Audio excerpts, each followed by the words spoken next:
Praise the Lord, hallelujah. सबको जय मसीह की। खुदावंद के नाम की महिमा हो, जिसने हमें बड़ी दया से एक और दिन दिया है कि हम उसके आशीषों के प्रति उसको धन्यवाद और आभार प्रकट कर सके।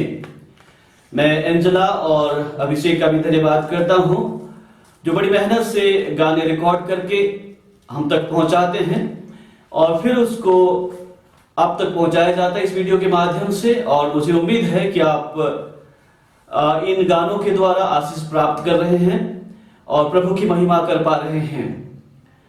यद्यपि हम लोग अपने अपने घरों में लॉकडाउन है और एक दूसरे के साथ संगति नहीं कर पा रहे हैं, लेकिन मुझे उम्मीद है कि हम एक दूसरे के लिए प्रार्थना कर रहे हैं, एक दूसरे के लिए आशीष मांग रहे हैं और एक दूसरे को अपनी प्रार्थनाओं में निरंतर याद कर रहे हैं। एक दूसरे के लिए प्रार्थना करते रहिए, एक दूसरे के लिए प्रभु से आशीष मांगते रहिए, सुरक्षित रहिए, सामाजिक दूरी बना के रखिए।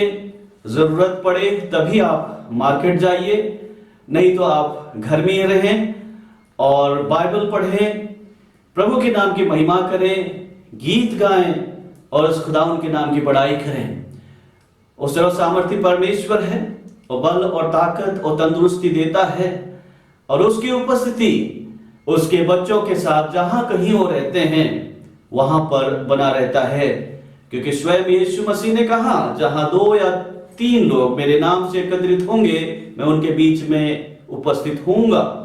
और मैं जानता हूं कि हम लोग अपने घरों में हैं तो निश्चय ही 1 या 2 से ज्यादा जन हैं और प्रभु की उपस्थिति हमारे साथ है, उसके लिए हम उसका धन्यवाद कर सकते हैं। समय बड़ा कठोर सा जान पड़ता है, क्योंकि हम जो सोचते नहीं हैं उसके हिसाब से होता है और जब ऐसा होता है तो हम लोग काफी विचलित और परेशान हो जाते हैं। लेकिन एक बात आप ध्यान रखिए, समयों और कालों को नियंत्रित करने वाला परमेश्वर अभी भी सिंहासन पर विराजमान है और उसकी उपस्थिति उसके बच्चों के साथ हमेशा हमेशा बना हुआ है। प्रभु आप सबको आशीष दे और बड़ी बरकत दे और आप उसके चरणों में बने रहें। वो आपको अपने पंखों में छिपा के रखेगा, चाहे मुसीबत कैसी भी हो, संकट की घड़ी हो, मुसीबत की घड़ी हो, वो अपने बच्चों को कभी नहीं छोड़ता है, कभी नहीं त्यागता है, उनके साथ साथ रहता है। और मैं जानता हूं कि हर एक के साथ प्रभु यीशु मसीह की उपस्थिति है, वो आपको आशीष दे रहा है। आप उसके आशीषों का आनंद उठाइए। आज सुबह मैं आपके साथ कुछ ऐसे बातें शेयर करना चाहूंगा जिसे मैंने पहले भी आपके साथ बांटा है, लेकिन मेरे मन में बार बार ये बात आ रही थी कि मैं इस चीज को फिर से कलीसिया के साथ बांटूं, ताकि हमारा विश्वास और मजबूत हो, हम और जड़ पकड़ें और प्रभु में बढ़ते चले जाएं। मैं जानता हूं कि आप में से बहुत से लोगों ने बहुत से देशों का भ्रमण किया है और अलग अलग देशों की आपने परंपरा देखी है, स्थान देखा है, जगह देखा है, और आप शायद कई ऐसे देशों में गए होंगे जहां आपने उसके प्राकृतिक सौंदर्य का आनंद उठाया होगा, जहां की व्यवस्था देखी होगी और आपको पसंद आया होगा, और आपके जहन में कहीं ना कहीं ये मन आया होगा, ये बात आई होगी कि आप भी वहां बसना चाहेंगे। हर लोग, हर एक व्यक्ति एक अच्छी से अच्छी जगह ढूंढता है जहां वो बस सके, जहां वो अपना घर बना सके, जहां पर वो हमेशा के लिए वास कर सके। किंतु दुर्भाग्यपूर्ण बात यह है कि ऐसा दुनिया में कोई भी देश नहीं है जो सर्व संपन्न हो तो है मगर पाप रहित ना हो। दुनिया में ऐसा कोई देश नहीं है जहां पर अपराध ना होता हो।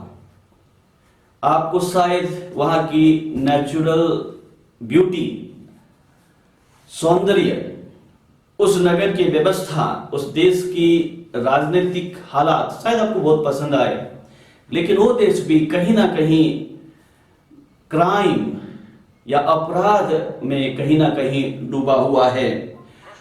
आपको ऐसा कोई भी देश नहीं मिलेगा जहां पर लोग व्यवस्था ना तोड़ते हो, कानून ना तोड़ते हो। सरकार हर संभव प्रयास करती है कि लोगों के लिए बेहतर से बेहतर कानून बनाए और लोगों को हर किस्म की सुविधा उपलब्ध कराए, लेकिन कहीं ना कहीं लोग कानून व्यवस्था तोड़ने में उतारू रहते हैं। लगता है उनको उसमें बड़ा आनंद आता है। हर जगह दुनिया में आपको ऐसे लोग मिलेंगे जो हर सांझ शराब पी करके मतवाले हो जाते हैं और न केवल अपने परिवार के लिए बल्कि अपने समाज के लिए भी व्यवधान और परेशानी खड़ा करते हैं। कोई भी ऐसा दुनिया में ऐसे कोई भी जगह नहीं है जहां पर आपको इस प्रकार के व्यक्ति ना मिले। आपको दुनिया में जहां आपने सोचा होगा कि ये बहुत सुंदर देश है, यहाँ की प्राकृतिक संपदा बहुत ही सुंदर है और मुझे यहाँ बस जाना चाहिए, लेकिन वहां भी आपको कोई ना कोई स्वार्थी व्यक्ति मिल जाएगा। कोई भी निस्वार्थ नहीं मिलेगा। सब लोग अपने लिए कुछ ना कुछ एकत्रित करते हैं, अपने लिए जमा करते हैं और सोचते हैं कि मेरा ही पालन पोषण हो और किसी का ना हो। इस प्रकार की जगह आपको दिखाई देगा। और जहां पर लोग स्वार्थी हो जाते हैं वहां पर लोग अपने फायदे के लिए, अपने नफा के लिए, अपने लाभ के लिए दूसरों का खून बहाने में भी नहीं कतरते हैं, नहीं डरते हैं, एक दूसरे का खून खराबा करने के लिए उतर आते हैं। और ऐसे जगह पे बड़ी परेशानी और संकट होता है। ऐसी जगह दुनिया में आपको कहीं भी नहीं मिलेगा जहां पर गरीबी ना हो। गरीबी हर एक जगह पाई जाती है, कहीं नहीं की। हाँ, गरीबी का स्वरूप अलग अलग हो सकता है, लेकिन गरीबी तो है। जब गरीबी है तो दुख भी है, और दुख है तो परेशानियां भी है, और परेशानियां हैं तो बीमारी भी है, और बीमारी भी है तो मृत्यु भी है। तो कोई जगह आपको दुनिया में नहीं मिलेगा जहां पर आप पूरी तरह से स्वतंत्र होकर के परमेश्वर की उपस्थिति का आनंद उठा सकते हैं। कहीं ना कहीं आपको मुसीबत और संकट का सामना करना ही पड़ता है। और ऐसे दुनिया में हमें आमतौर पर युद्ध की बात सुनाई देती है। हम एक दूसरे को बर्दाश्त नहीं करते हैं। एक देश दूसरे देश से बढ़कर आगे जाना चाहता है। एक देश दूसरे देश से बेहतर मिसाइल बनाना चाहता है और अपनी आर्थिक अवस्था को मजबूत करना चाहता है, ताकि दूसरे देशों से वो कहीं नीचा ना दिखाई दे, वो ऊंचा ही होना चाहता है। हर लोग नंबर 1, पहला स्थान पाना चाहते हैं। ऐसी जगह चाहे कितनी भी सुंदर क्यों ना हो, चाहे वह की प्राकृतिक संपदा या सौंदर्य कितना भी आकर्षित करने वाला हो, अगर ये सारी चीजें पाई जाती हैं तो वहां पर आप निश्चय ही शायद हमेशा हमेशा के लिए बसना नहीं चाहेंगे। लेकिन आज सुबह मैं आपको एक ऐसे देश के बारे में बताना चाहता हूं जहां के बारे में आप सुन करके आपका दिल खुशी से उमड़ पड़ेगा और आप चाहेंगे कि आप भी वहां जाना चाहेंगे। उस देश में किसी प्रकार के आंसू किसी का नहीं दिखाई देता है। जब आंसू नहीं है तो किसी का हृदय भी नहीं टूटता है। हालेलुया। सभी लोग खुश और आनंदित होते हैं। उस देश में बीमारी का नाम नहीं है। आज हम एक वैश्विक महामारी कोरोना के संकट से जूझ रहे हैं। लाखों लोग इस संक्रमण से परेशान हैं और हर हफ्ते हम इसके बारे में चर्चा करते हैं। कई लोग मारे गए हैं, लेकिन यहां पर किसी प्रकार की बीमारी का नाम भी नहीं सुनाई देगा। और जब बीमारी नहीं होगा तो वहां पर पीड़ा भी नहीं होगी। कोई बीमारी नहीं है, कोई पीड़ा नहीं है। जब पीड़ा नहीं है तो उस देश में मृत्यु भी नहीं है, जिससे सभी लोग डरते हैं। मृत्यु से सब लोग डरते हैं, तो उस देश में मृत्यु भी नहीं है। यह ऐसा देश है जहां पर ना तो कोई गरीब है ना कोई अमीर है, सब बराबर है, सब सर्वसंपन्न है। किसी को ज्यादा किसी को कम ऐसा नहीं है, सबके पास पर्याप्त है। इस देश में जो लोग रहते हैं वो कभी थकते भी नहीं है, चलते रहते हैं लेकिन श्रमित नहीं होते हैं। उनके पैर नहीं थकता है, चलते ही चले जाते हैं, कभी नहीं थकते हैं। उन्हें अपना बोझ उठाना भी नहीं पड़ता है, क्योंकि उनके ऊपर बोझ ही नहीं है, चिंता नहीं है, फिक्र नहीं है, किसी बात की परवाह नहीं कर रहे हैं। और चूंकि ये सारी चीजें नहीं हैं तो यहां पर लोग बूढ़े भी नहीं होते हैं, यहां पर लोग उम्र दराज भी नहीं होते हैं। यहां कोई किसी को अलविदा नहीं कहता है, क्योंकि यहां मृत्यु नहीं है। हालेलुया। कोई किसी को अलविदा नहीं कहता है, क्योंकि मृत्यु इस देश में नहीं पाई जाती है। यहां पर कोई अलग होने की बात भी नहीं करता है। हालेलुया। सभी एक साथ रहना चाहते हैं।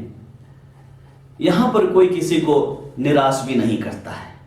कोई प्रॉमिस करके, प्रतिज्ञा करके अपने प्रतिज्ञा से नहीं टलता है, नहीं हटता है, उसको पूरा करता है। इसलिए कोई यहां पर निराश नहीं होते हैं, निरुत्साह नहीं होते हैं, सभी आशावान होते हैं। क्योंकि इस देश में रहने वाले लोग किसी का बुरा नहीं चाहते हैं, किसी के प्रति बुरा नहीं करते हैं, बल्कि सभी लोग एक दूसरे का सम्मान करते हैं। इस देश में जीजो अगर आप चलें तो दूर दूर तक आपको कोई एक्सीडेंट, दुर्घटना नहीं दिखाई देता है, कोई भी दुर्घटना नहीं होता है। आप चाहे यहां पर इस देश में हजारों हजारों किलोमीटर चले जाएं, आपको कहीं भी कब्रिस्तान नहीं दिखाई देगा, क्योंकि लोग यहां मरते नहीं हैं। जब यहां लोग मरते नहीं हैं तो आपको यहां पर अंतिम यात्रा जैसे शब्द भी नहीं मिलेगा। यहां पर लोग पार्थिव देव को मिट्टी के हवाले करने के लिए अंतिम यात्रा में भी नहीं निकलते हैं, बल्कि यहां पर सभी लोग स्वस्थ निरोग रहते हैं। यहां पर किसी के घर के बाहर मातम भी नहीं दिखाई देता है, कोई मातम नहीं मनाता है, कोई शोक नहीं करता है, कोई विलाप नहीं करता है, क्योंकि कोई मरता नहीं है। क्योंकि कोई मरता नहीं है तो यहां कब्र के खोदने वाले लोग भी नहीं पाए जाते हैं। अजीजों, इस देश में कोई कब्र नहीं है, कोई कब्र खोदने वाला नहीं है। इस देश में ताबूत या कॉफिन जैसे शब्द भी नहीं मिलता है।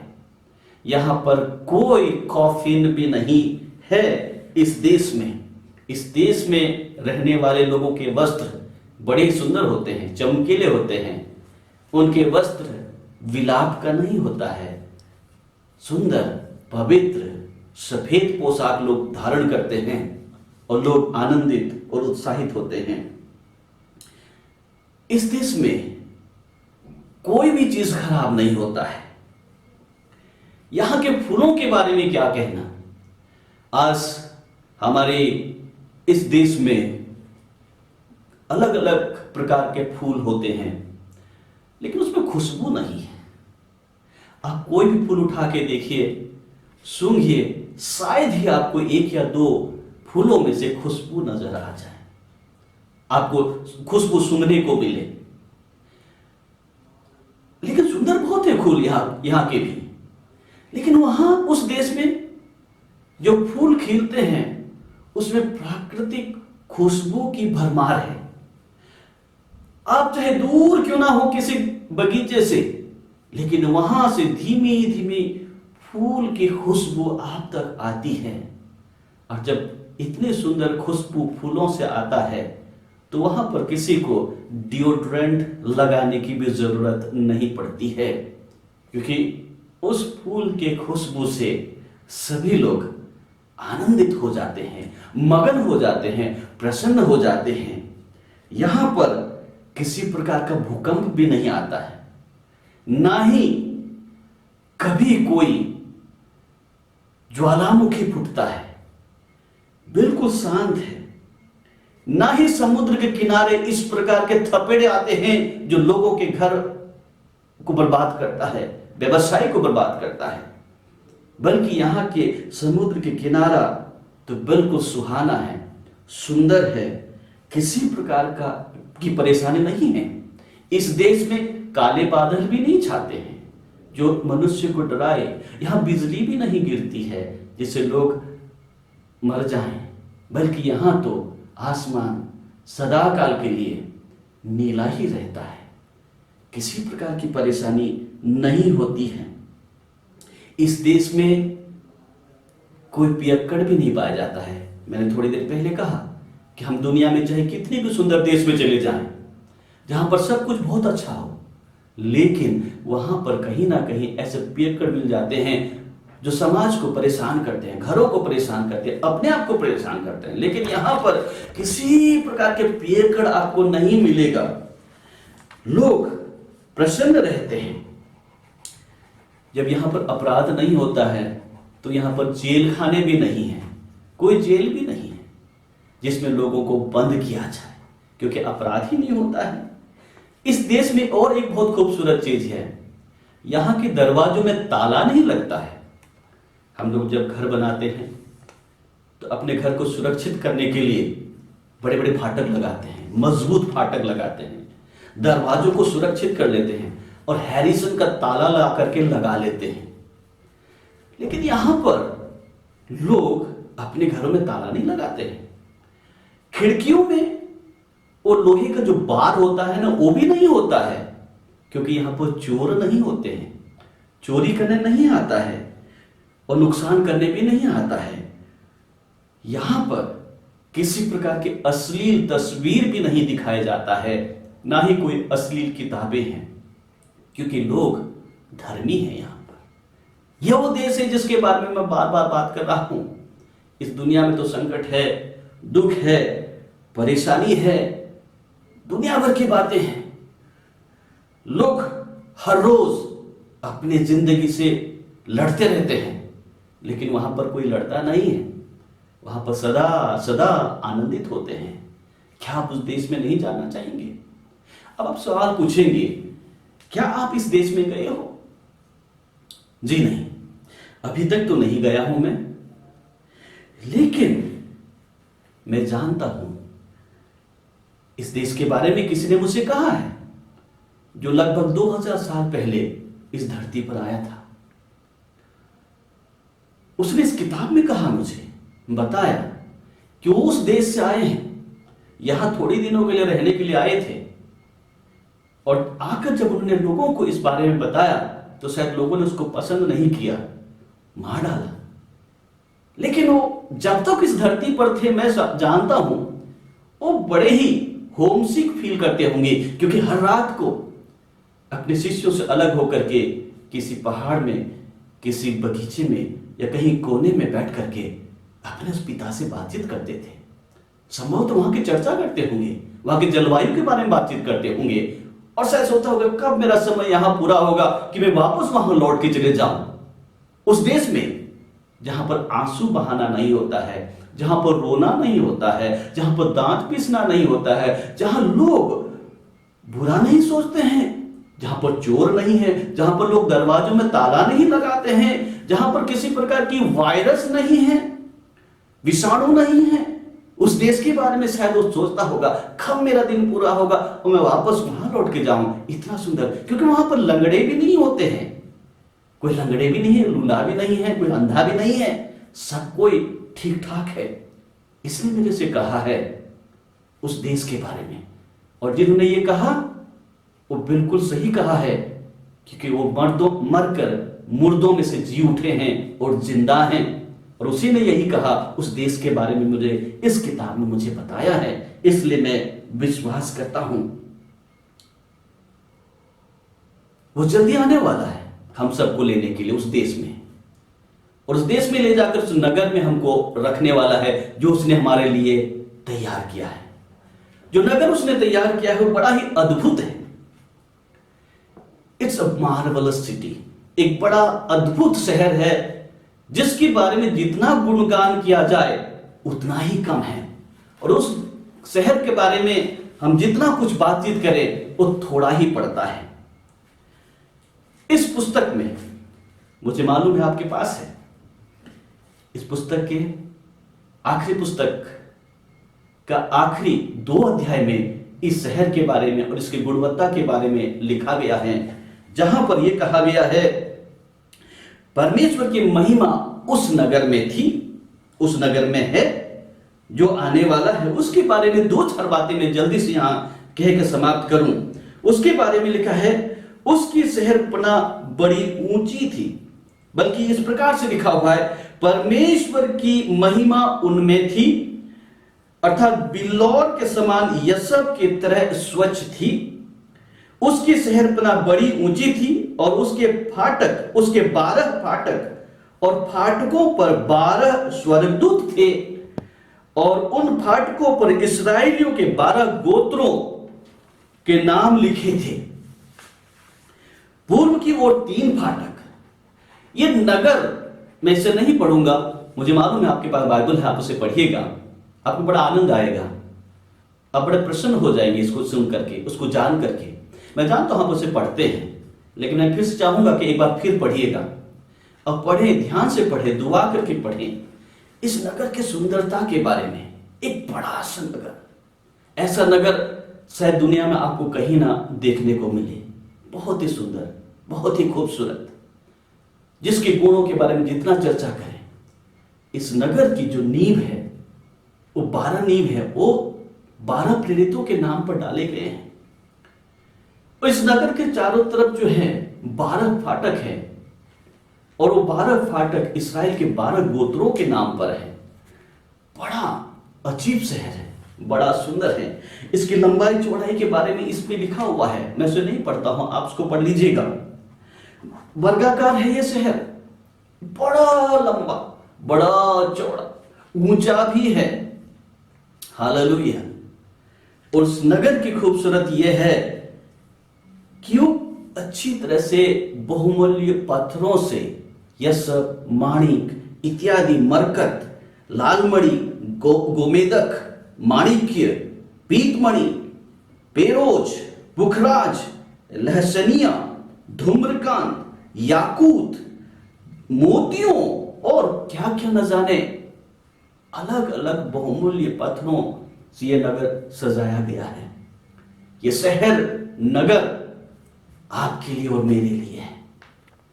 एक दिन हमको इसमें जाना है, उसके जाने के लिए हमको तैयारी करनी है। ये बड़ा ही खूबसूरत नगर है, बड़ा सुंदर है। इस नगर में किसी प्रकार का संकट नहीं है। और यहां पर बहुत खूबसूरत बात लिखा हुआ है कि वहां पर सूर्य और चांद की उजाले की आवश्यकता भी नहीं है, क्योंकि परमेश्वर के तेज से उसमें उजियाला हो रहा है। हमें सूरज उगने की न दिन होगी, ना रात होगी, ना भूख होगा, ना प्यास होगा, सूरज के आने की जरूरत भी नहीं है। सब कुछ सुंदर है, सब बढ़िया सा है। रोशनी ही रोशनी है। अजीब है, इसके वैभव के बारे में जितना कहा जाए वो कम है। और कहा गया है यहाँ पर, इसमें जाति जाति के लोग उसकी ज्योति में चले फिरेंगे और पृथ्वी के राजा अपने अपने तेज का सामान उसमें लाएंगे। उसके फाटक दिन को कभी बंद न होंगे और न रात को, और रात वहां ना होगी। बड़ी अच्छी बात है, फाटक भी खुले हैं, कभी भी आ सकते हैं।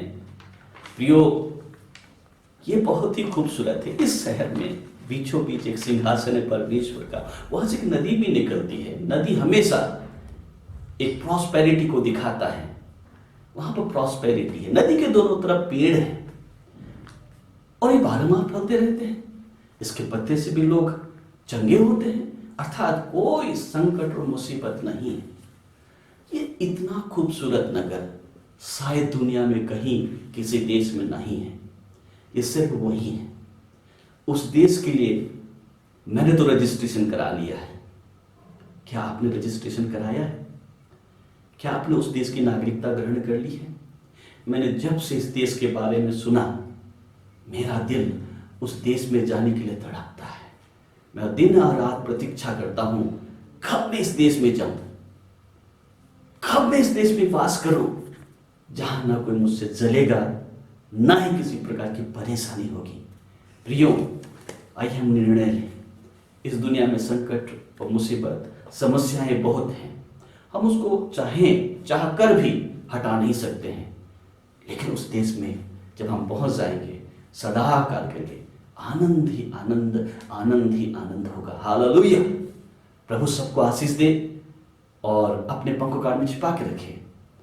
मेहरबानी से प्रकाशित वाक्य की किताब उसका 21 और 22 अध्याय जरूर पढ़ें, उसमें मनन करें और उस देश के लिए अपना रजिस्ट्रेशन जरूर करा लें, ताकि जब समय आए आप भी वहां पर जा सकें। प्रभु सबको आशीष दे। आइए हम प्रार्थना करें। प्यारे परमेश्वर पिता, तेरा धन्यवाद करते हैं तेरी आशीष के लिए, तेरी बड़ी बरकत के लिए जो तूने हमें दी है।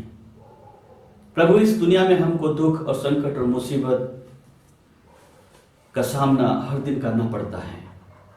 कभी कभी ये संकट हमारे जीवन में इतनी बड़ी हो जाती है कि हम उस पर पार नहीं पा सकते हैं। लेकिन प्यारे खुदा, हम जिस देश के बारे में तूने हमें अपने जीवन की पुस्तक में कहा है, उस देश में जाने के लिए हमको दिन और रात प्रयास करने का अनुग्रह दे। प्यारे प्रभु, हम तेरी इच्छा में पाए जाएं, तेरी मर्जी में पाए जाएं, यही हमारी तुझसे प्रार्थना है। इस वक्त मैं अपने सभी अजीजों के लिए प्रार्थना करता हूँ। प्यारे खुदाम, जो इन दिनों में अपने अपने घरों में लॉकडाउन है, उनके साथ रहना, उनकी मदद करना और उनको अपने पंखों काट में छिपा के रखना, ताकि प्यारे खुदाम तेरे किसी भी बच्चे को किसी प्रकार की हानि ना उठानी पड़े। इसके साथ ही हम प्रार्थना करते हैं, इस वक्त जो लोग कोरोना वायरस से संक्रमित हैं, जो जीवन और मृत्यु की लड़ाई लड़ रहे हैं, उन पर तेरे दया हो। और प्रार्थना करते हैं प्यारे प्रभु, हमारे देश को ज्यों का त्यों कर दे, हमारी इस पृथ्वी को ज्यों का त्यों कर दे। हर एक संकट और बीमारी यीशु मसीह नासरी के नाम में जाती रहे। और प्यारे खुदा, हर एक को अपने पंखों के आड़ में छिपा के रखना। विशेषकर हम उन लोगों के लिए प्रार्थना करते हैं प्यारे प्रभु, जो इस महामारी से लड़ रहे हैं, जो डॉक्टर्स हैं, नर्सेज हैं, पैरामेडिकल स्टाफ्स हैं, एम्बुलेंस चलाने वाले हैं, पुलिसकर्मी हैं, सफाई का देखभाल करने वाले लोग हैं। प्यारे प्रभु जी, हर एक को तेरे हाथों में सौंपते हैं। सबकी रक्षा कर और मदद कर प्रभु जी। हर एक देश में तेरी आशीष आए, यही हमारी तुझसे प्रार्थना है। हम सबको बड़ी आशीष दे, क्योंकि ये प्रार्थना हम अपने उद्धारकर्ता खुदा यीशु मसीह के नाम से मांगते हैं। आमीन।